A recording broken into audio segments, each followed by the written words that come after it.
Hello, my name is Kamyar Nesri, and I'm presenting the paper entitled Context Autoencoder for Self-Supervised Representation Learning.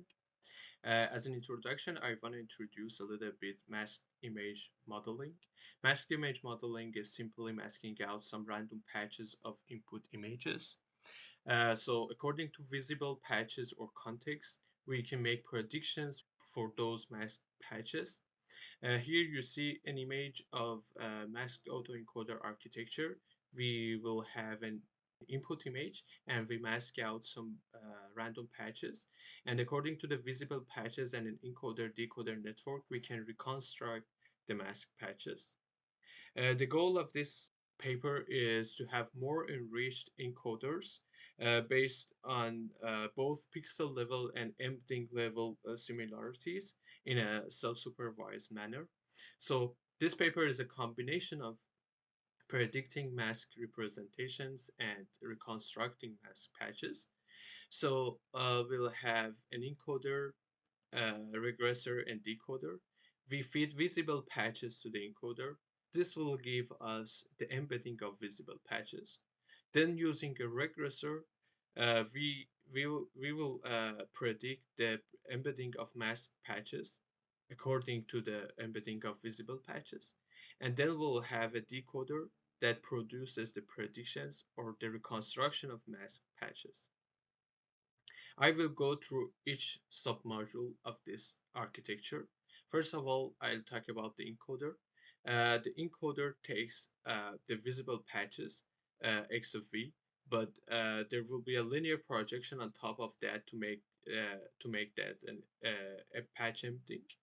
The patch embedding plus the positional embedding of visible patches will go through a network, a sequence of transformer blocks based on the self-attention. And the output of the encoder will be the embedding of visible patches. Then we'll have the regressor. Regressor includes different cross-attention layers. The input of cross-attention layers are key, value, and query. Key and value are obtained by Z of V, which is the output of the encoder, and Q of M, which is mass queries. Mass queries are learnable parameters, and the query would be again Q of M. For the second layer and so on, we'll have Z of V and previous layer output instead of Q of M.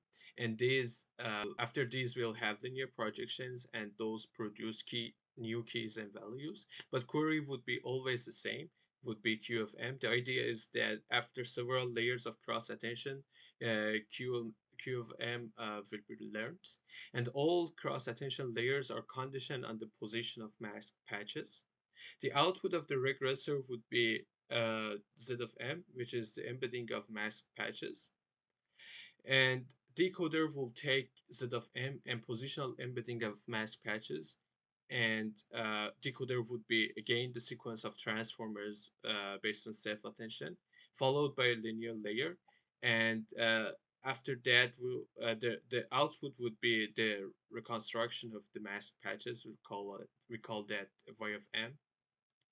The objective function in this paper has two parts. One is related to the representation of masked patches. This is the architecture that I was explaining before. To produce target representations, we use the same encoder that we use for visible patches. We don't change the weights, but instead of visible patches, we'll feed mask patches to that. And this will produce Z bar of M, which is a target representation.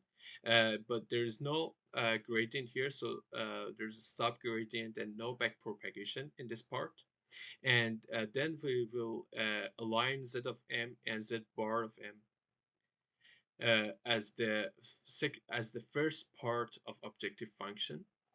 The second part of objective function would be related to reconstructing the mask patches.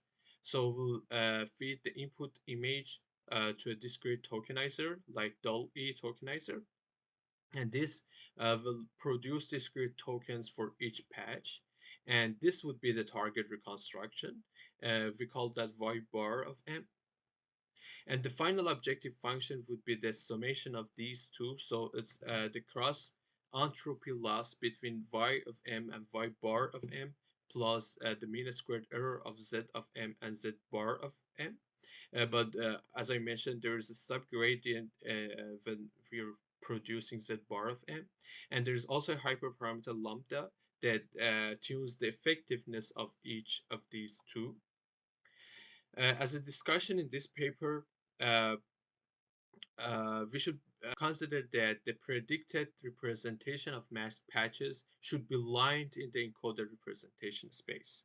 So, in other words, output representation of regressor should be lined in the encoded representation space. This is going to be ensured by the prediction alignment as the first part of the objective function. Uh, there there were some empirical verification in the paper. So if we pick randomly one image, for example, this image was from the validation part of the ImageNet, and we fit that to a pre-trained encoder and pre-trained decoder of context encoder network. This will give with alignment. This will give us an output very similar to the input, but without alignment, the output would be a noisy image. If we go through experiments, as the first experiment, I want to show you the evaluation on pre-training quality. The pre-training quality was measured based on fine-tuning, linear probing, and attentive probing. Here you see the different methods that use big vision transformer. The first one is supervised method, and others are self-supervised.